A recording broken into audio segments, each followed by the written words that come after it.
Zelina, and this is the Mill Creek Government Channel. Paul Lukacs is the Executive Director of Crime Victim Center. Thank you, Paul, so much for joining us on our program today. Happy to be here. You have a wonderful organization. You reach out to so many people here in Erie County, and I know many of our viewers are not aware, first off, that you're even out there, and also what services you would provide. So that's what I'd like to let our viewers know, exactly what you do and how you can help them in the community. First off, Crime Victim Center. When was it established? How long has it been around? It's a neat history, and we're almost at our 40th anniversary year, so we've been around for quite a while. The Crime Victim Center was actually started as the Rape Crisis Center of Erie. It was a total volunteer service. It was started with a 24-hour crisis hotline with very empowered people who saw some horrible things happening in the neighborhoods where they lived and said it's time to stop that.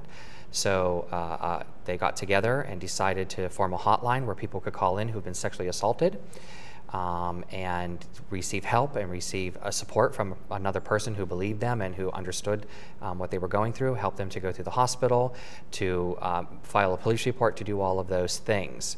This is also a group of people who decided that there weren't enough laws and there wasn't enough recognition for some of these horrible crimes being committed in our area and throughout all of Pennsylvania. So in the 70s, the whole march against violence, and especially against sexual assault against women, started. Erie was a very big part of that. That helped this agency to grow.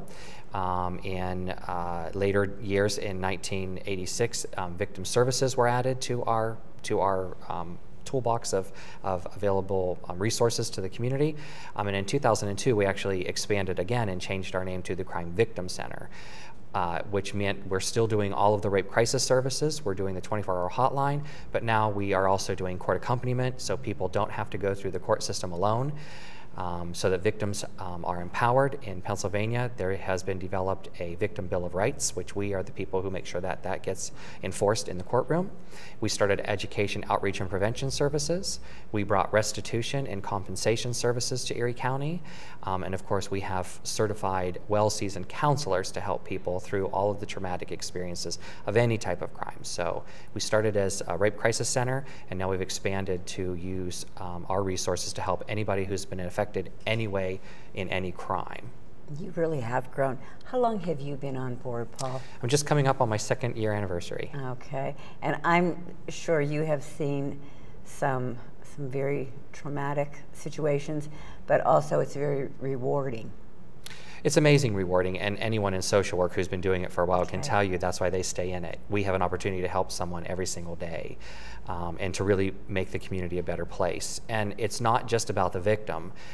When we help people move beyond what has happened to them and we can help them put their lives back together, we're keeping people employed, we're helping the tax base by keeping people in their jobs, in their homes, connected with their loved ones and their families. So it really affects the whole entire community positively.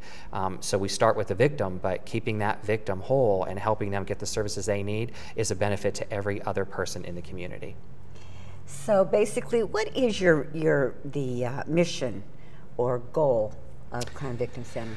Yeah, our mission is very simple. It's helping people who've been affected by crime through advocacy, education, and counseling. And those are simple words to talk about a whole bunch of things that we do. I know. What I'd like to do is, you briefly mentioned some of the services you provide. I'd like to elaborate a little bit more on the different services. I know one of them is the 24-hour hotline. Is this manned by volunteers, or how does that work? Seasoned, trained, and paid staff man our hotline, which is amazing because, like I said, that started as a total volunteer service. But yeah, we have a 24-hour crisis hotline. People can call if they have experienced some kind of horrible crime. Oftentimes, hospitals will call us and say, "Hey, we have somebody here that we think you need to talk to." We network very well with the local police in Mill Creek and in Erie, as well as the state police, and trying to make the whole community safe. So that's one of our foundational services that we are very proud of and that we maintain. 24 hours a day, no matter what. Exactly. What is crisis intervention? Crisis intervention is someone who is not coping well with what has happened to them. It could be a burglary, it could be a rape, it could be a mugging, it could be coming home to find out your entire house was violated, somebody broke in and went through all of your stuff. We will answer that call, we will help that person. If we need to come out and talk with them personally, we will. If we need to accompany them to the hospital or to the police station, we certainly will do that.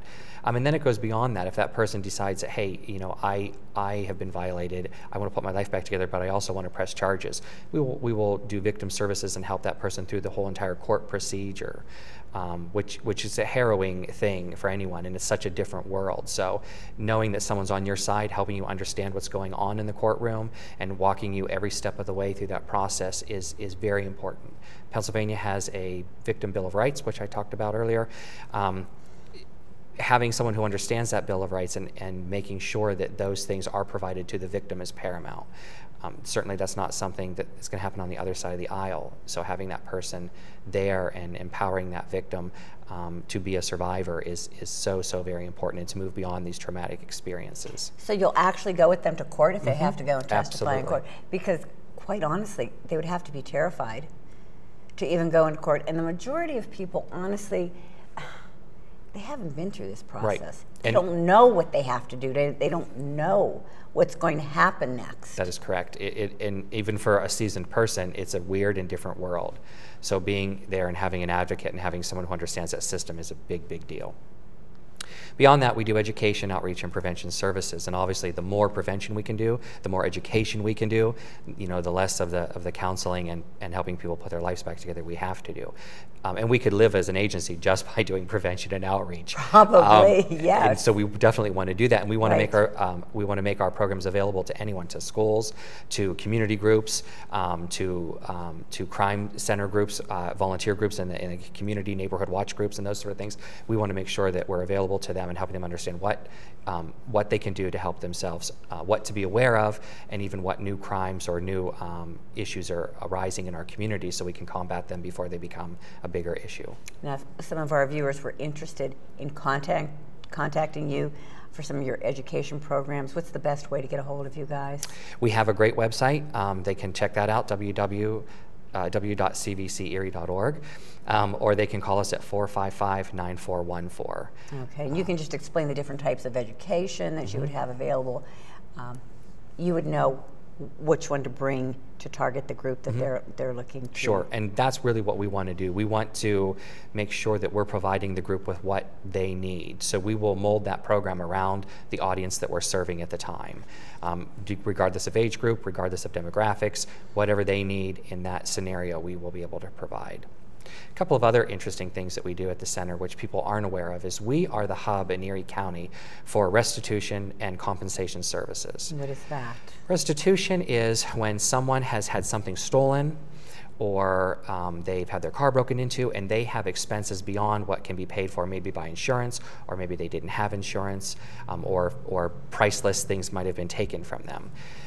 We can, provided that they've provided a police report, we can help them through the process of figuring out what those amounts are, and then if that perpetrator is caught, bringing that to the judge and saying, we want this as part of the sentencing. So now this person's caught, and you know they've had X amount of dollars in damages to the victim. That money can come back to the victim through that person having to pay that as part of their sentencing. Which is really an empowering thing, and knowing that that maybe they'll get some of that back, or at least that's being ordered in the sentencing that you know they've stolen this from a person, and that person needs to be made whole by the perpetrator, not by taxpayers, by the perpetrator. So that's a really empowering thing that people need to know about, that they have available to them. The other program I talked about, compensation, is more on the medical side. So perhaps you've been harmed physically in an attack, in a mugging or an assault, or perhaps your house was broken into and a wheelchair was broken, or your glasses were broken, or an oxygen tank was stolen or damaged. We are the payer of last resort, but we can provide those things back to the victim so that they will be made whole again on the medical side. So that if they have outstanding medical bills, we can help cover those. If they need medical equipment that was damaged or stolen, we can help recover that and bring that back to the victim. Those are wonderful services. They really are. And I see you provide counseling. What type of counseling do you provide? We will provide counseling mostly on the sexual assault side. Unfortunately, a lot of our clients in that arena are children under the age of 18. But we will provide counseling for people who've been affected by other types of crime too. You know, maybe it was gun violence, maybe it was a mugging, maybe it's just a person who says, all this horrible stuff is happening in my community, I don't feel safe anymore, can I come in and talk to you? And the answer is yes. So we will sit down, we'll have you sit down individually with a personal counselor and talk about your issues and what might be available to help you understand that these things are not your fault, how to empower you to be a positive and productive citizen in your community, and how to move beyond those tragic events. Because they are tragic events. Like we were talking, I told you before that, I mean, I was a victim of a robbery. And it's such a sense of, it's a violation. Absolutely. And people do feel absolutely helpless. You know, if they were not home, they walk in and they see things they had worked so hard for their whole life. Absolutely. Are missing and gone. It is a horrible violation. Somebody you don't know, who you did not invite into your house, has now come in and went through your things. It's just an incredibly uncomfortable feeling. And knowing that there is support, knowing that somebody is willing to listen to you, knowing that someone understands what you're going through, can make all the difference of you feeling safe again in your community, of you being able to live comfortably in that house again, and being aware of what other safety devices might be available to you after that incident occurred. You also work with victims of sexual assault. Mm-hmm. What type of services do you provide to those victims?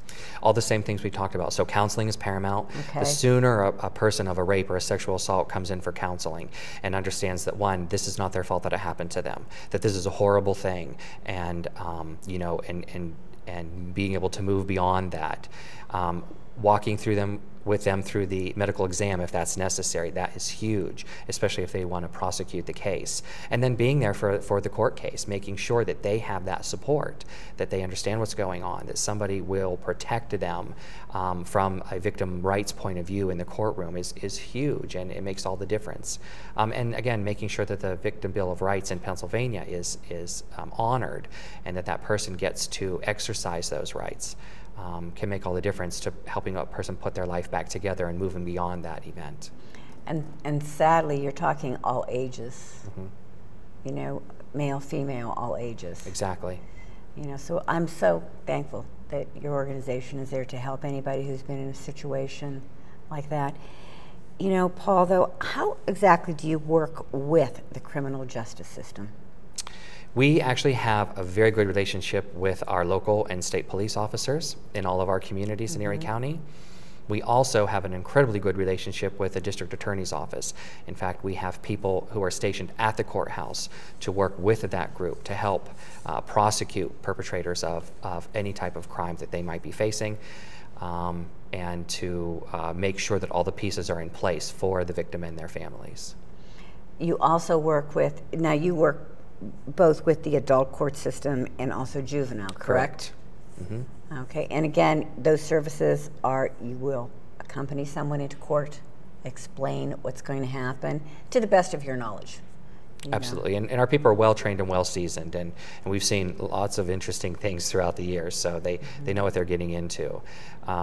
And we'll make sure that anything that possibly could be available to that survivor and to their families that is made available, and let them take advantage of the good resources we have.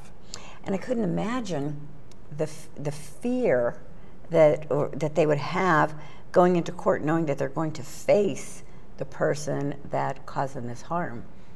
Absolutely, that can be harrowing in itself, just knowing that other person's going to be in that courtroom and that there's a group of people trying to defend them. Mm-hmm.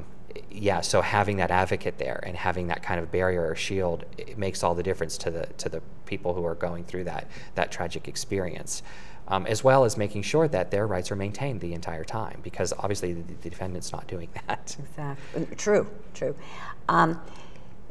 Now, when individuals come to you, are they referred to you through the hospitals, through law enforcement, Is that the only way that an individual would they have to be referred to you? Those are ways to be referred to us. People can walk in, people can give us a call and say, hey, I want to come in and set up an intake and talk about what's going on in my life.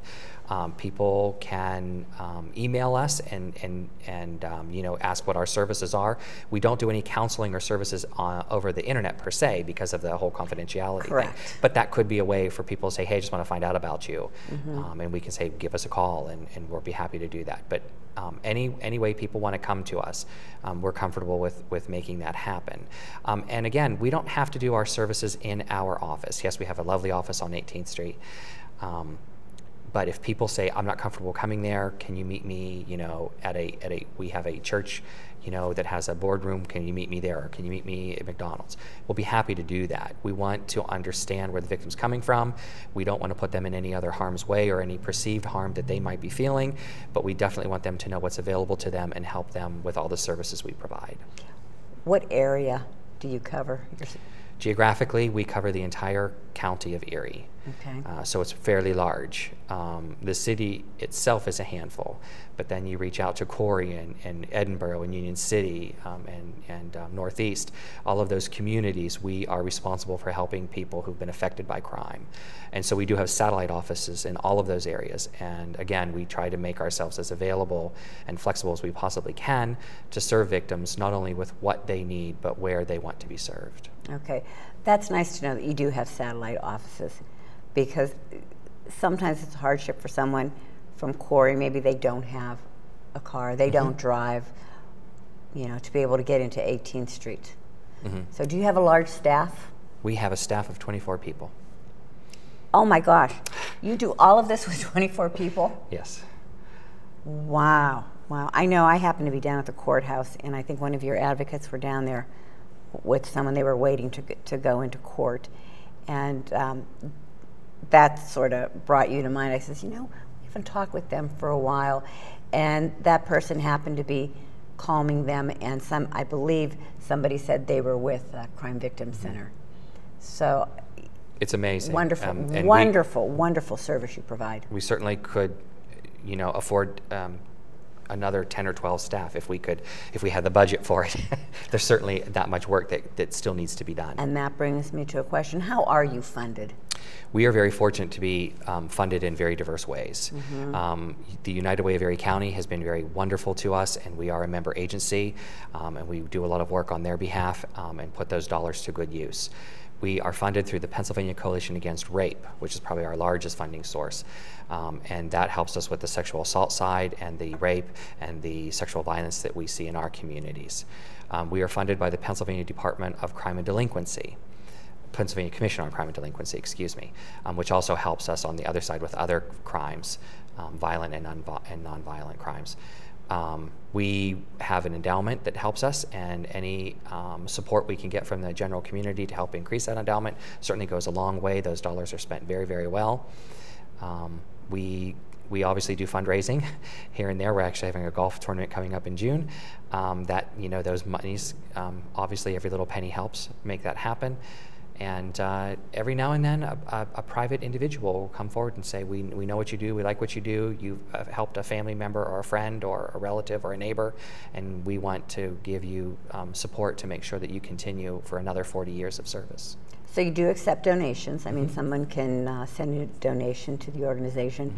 Now, you said a golf tournament. Is this an annual event? It is an annual event, yes. Do you have any other fundraisers that you have as annual events? Or is this your big fundraiser? Our big fundraiser is actually going to be a Moonlight on the Bay Gala event on September 7th. It's an inaugural event, first time ever in Erie on the peninsula. So that'll be our major fundraiser and a first time thing. The golf outing is a pretty big deal. It's June 25th. But we've started also doing a March Against Crime, which is a race on the peninsula. Last year we had our first event there, and that was really a lot of fun and fairly successful. We had it in March, so we kind of played on that whole March Against Crime thing. And then we also started a couple years back a cornhole competition and tournament, which is in January. And that was incredibly successful this year, and also a lot of fun to let people know that we are doing good things in our community, and it's not all gloom and doom and tragedy, that we are helping put people's lives back together and moving on to the next productive phase of their life. And I think that's important to remember too, because you're right, we are focusing on someone being robbed, someone being raped, I mean a crime, some type of a crime. But you're right, with you guys, once they come in the picture, they're going to work to help you start feeling more comfortable and being able to move on with your life, correct? Exactly. And that is the key, you know, to be able to get those services and to know that there is support out there, and to know that I'm not doing this alone and I'm not the only person facing this tragedy. You know, helps a person to maintain all of those things, to maintain your job, to maintain your house, to maintain your relationship with your loved ones and your family. These kind of crimes can isolate a person away from all of that, and that doesn't help. And if you begin that spiral downturn and you don't receive the help, you know, then there's going to be all kinds of medical issues and mental health issues and other things that you might face that you don't have to if you get the help, if you're able to maintain those good relationships, you're able to understand what has happened and move beyond that, then you can move on to a brighter future. Paul, you do an excellent job to anybody in the community that needs your services. We're getting towards the end of the program. Is there anything else that you want to touch base on, let our viewers know that we might not have talked about? Any other any educational programs? Our education staff is amazing, Yes. and hopefully you'll get a chance to meet them and have them on the show I'm as looking well. forward to it, because I'd like to focus on actually some of these programs Sure. and let our viewers know. But they do out there. everything from cyberbullying to classroom bullying to what is a good touch, bad touch, to good secrets and bad secrets for younger children, you know, to healthy relationships. They cover the whole gamut. And they're happy, like I said, to modify the programs to mold that to whatever the audience needs, what's the audience looking for. And again, in those educational programs, we serve kindergarten all the way to senior citizens. We do programs in the senior community to help the seniors understand what's available to them. And if they've been affected by a crime, what can they do and how can they get restitution and support for things they have been exposed to. So we cover the whole gamut. We cover every age group, every demographic, and we will create a program if we don't already have it and mold it to the audience and provide them with the needs that they are seeking. You guys are great. Again, if any of our viewers want to learn more about you, your website again is? www.cvcerie.org, and our phone number is 814-455-9414. Now you have also a 24-hour hotline, and that's the 455-9414 number. Do you have a toll-free number? We also have a toll-free number. It's 1-800-352-7273. Yeah. Paul, thank you so much for joining us on the program, letting our viewers know what you have to offer for this community, and I, for one, want to thank you so much for all that you do. Well, thank you for having me. Viewers, any questions or you want to learn more, please give them a call. Give them a call, check out the website. Thank you for watching the Milk River Government Channel. Until next time, have a wonderful day.